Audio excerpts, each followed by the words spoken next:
Welcome to This Explainer. Life really has a way of throwing some absolute curveballs at us, doesn't it?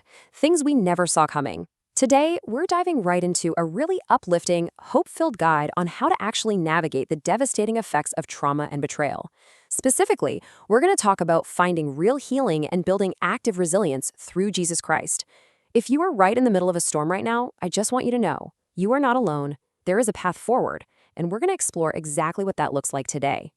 So, first things first, are you feeling totally overwhelmed? Let's just take a quick second to validate that sheer exhaustion. Maybe you feel completely stuck right now, like you're trying to keep 100 plates spinning in the air at once, and the weight of carrying all of that, it just feels like too much. Honestly, it is entirely natural to feel that heavy right now. And for a lot of us, it goes way deeper than just being busy or stressed out. Have you ever experienced spiritual betrayal? We really need to acknowledge that deep, incredibly specific pain. It's like putting your absolute trust in someone only to have them suddenly flip the script and walk away. It leaves you confused, hurt, and pretty much questioning everything you thought you knew. That kind of trauma, it creates a massive, devastating storm in our lives. Which naturally leads us to a pretty big question. Do you ever wonder how you can actually overcome hard things that just feel, utterly impossible? I really want to reassure you right now, you are definitely not alone in feeling completely defeated by the sheer unfairness of it all. But here's the good news. Heavenly Father knew we'd face these seemingly impossible odds, and there is a very real, very hopeful path right through the middle of this chaos. That brings us to Section 1, Navigating Life's Curveballs. Look, we have to just acknowledge the stark reality that life can be wildly unfair. When you get hit hard by another person's choices, your natural human reaction is to spin out, to fret, and to try to make sense of something completely senseless. The core of that whole frustration is pretty simple. We can all agree life isn't fair, and let's validate the anger and the pain you feel over that lack of justice. It's maddening. You might be sitting there thinking, why isn't the other person facing any consequences while I'm stuck doing all the heavy lifting, the recovery, and this exhausting repair work? Sitting in that pain makes total sense. But, and this is absolutely crucial, sitting there forever is exactly what keeps us stuck. So how do we actually move forward? Well, we find a safe harbor in Section 2, the anchor of Jesus Christ. And to be clear, we are not just talking about some distant, unreachable savior here. We're talking about Jesus Christ as an intimate empathizer, someone who perfectly understands your unique frailties, your specific griefs, and the exact brand of unfairness you are dealing with today. The sheer depth of that understanding is literally profound. Elder Dale G. Runland points out that because Jesus endured the infinite atoning sacrifice, he is the absolute only one who can consider every single factor that makes you, you.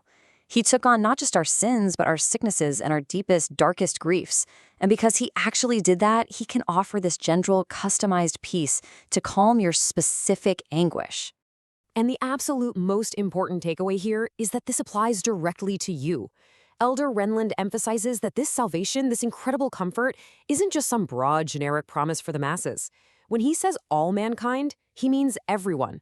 If it means everyone, then it means anyone. If anyone, then even one. And if even one, then yes, even you. The Savior's infinite empathy was tailor-made for the exact storm you are in right now. Knowing we have that incredible anchor lets us shift gears into Section 3, stepping off the fretting wheel. This is where we pivot, enthusiastically, away from the pain that's happening to you and start focusing on active resilience. We're talking about what you actually have the power to control in your life. Think about it like this. There is a massive difference between what we absolutely cannot control, like other people's choices and just the general unfairness of life, and what we can control. Focusing on the uncontrollable, that just keeps us running on an exhausting, fretting hamster wheel. But choosing to control our own response, our own activation, and doing our own work, that is incredibly empowering. It's so liberating to finally take responsibility for your own life and let others completely own theirs. So let's walk through this practical path to resilience together. Step 1, focus on what you actually control. Step 2, turn to him and just plead, "Help me, Jesus." And hey, if you're really struggling to believe right now, even just reaching up and saying, "Lord, help thou mine unbelief," that is a massive, beautiful step forward. And step 3, Celebrate every single small step you take, because moving forward even an inch is a step towards profound change. As we start taking those steps, we move into section 4, believing the promises of peace. Now we're shifting to the sweeping, truly majestic promises of the atonement. There is this beautiful sanctuary waiting for us when we actively choose to yoke ourselves with Christ. Elder Remlin outlines some incredible, ironclad promises here. Because of Jesus Christ, literally all that is unfair in life can and will be made right. He's going to consecrate your afflictions for your gain.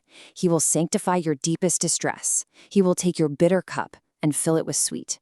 I really want to reassure you that every single ounce of unfairness you're lugging around right now will dependably, consistently be made whole.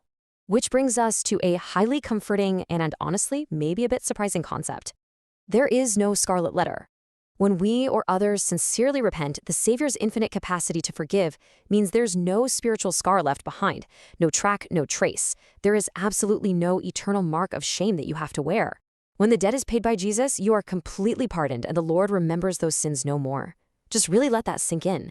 That truth alone can bring immense, liberating peace to our hearts. To build a really solid bridge from our spinning, anxious thoughts to this profound, lasting peace, we can turn to the steady authority of modern prophets. President Russell M. Nelson taught it perfectly.